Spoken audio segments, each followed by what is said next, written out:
What are unspoken rules about calling spots in the ring, especially when working with someone new? Unspoken rules. I don't really think there's any unspoken rules. I think a lot of it comes down to your training and common sense. So nowadays, traditionally, historically, spots were called in the ring because the wrestlers didn't talk about their matches beforehand. A lot of the time, they were in completely different locker rooms. All they knew was a finish, and they had to go out there. And as I've touched on before, call it on the fly. Had to work.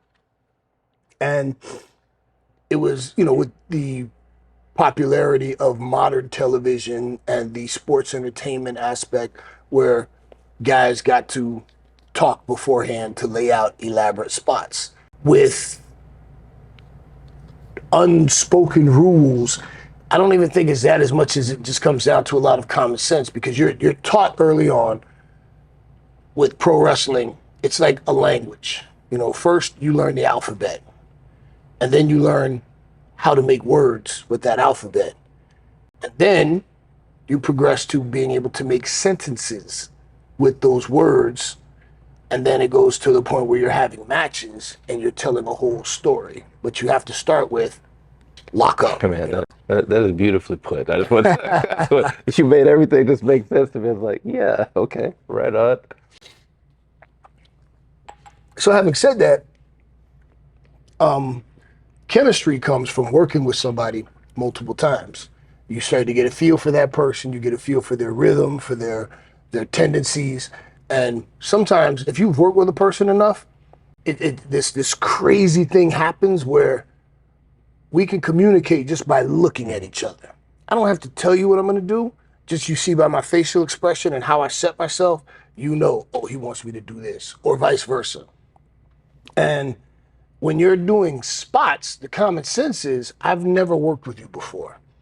And if you say, hey, I've got this move I like to do where it requires this jumping spin thing and I land you on your shoulders, I'm gonna pass on that, brother. I don't know you. This is our first time working. Let's go out there and just, get comfortable and just keep it basic.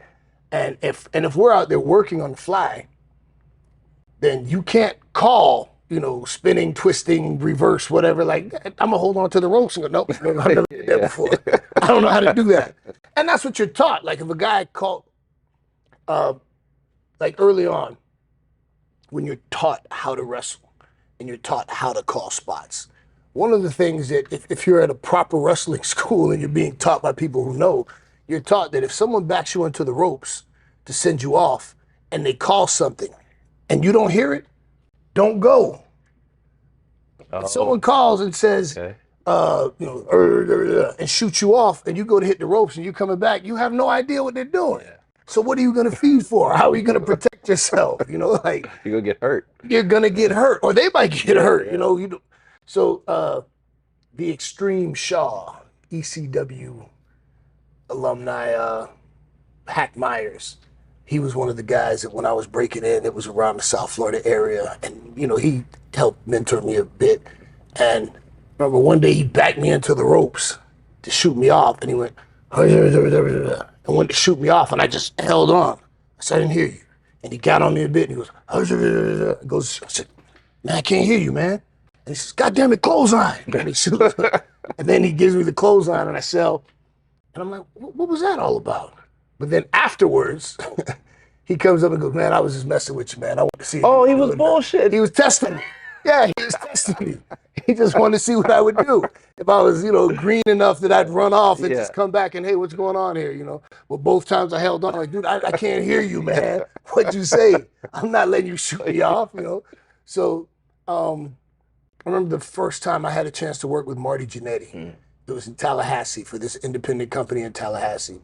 And I swear it was like that scene from The Wrestler. It was, dude, I'd never met Marty Jannetty, but he's sizing me up. He sees, I look athletic, my gear looks good, and people are like, oh yeah, MVP. Well, back then, Antonio Banks. Like, I had a little reputation, for I was getting over.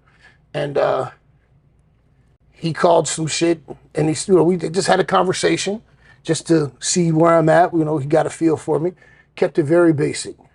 But once we got out there and we started working a little bit, he got comfortable with me, and he told me afterwards. He goes, "No, I could tell you knew what you were doing."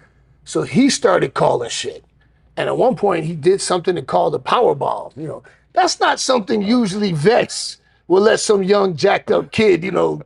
But I took care of him. Everything was good, and you know, he started calling stuff, and I was like, okay, all right, you know. And we ended up having a really good match. And afterwards, like that scene from The Wrestler, you know, he was like, "Man, has Vince seen you yet, man?" You know, like, so I'm You like, need to yeah, get you know, called yeah, up. man, you all right, kid? You going somewhere, you know? And Marty, we had a really good match. But once he got comfortable with me, he started calling things that were a little bit more complicated or potentially dangerous.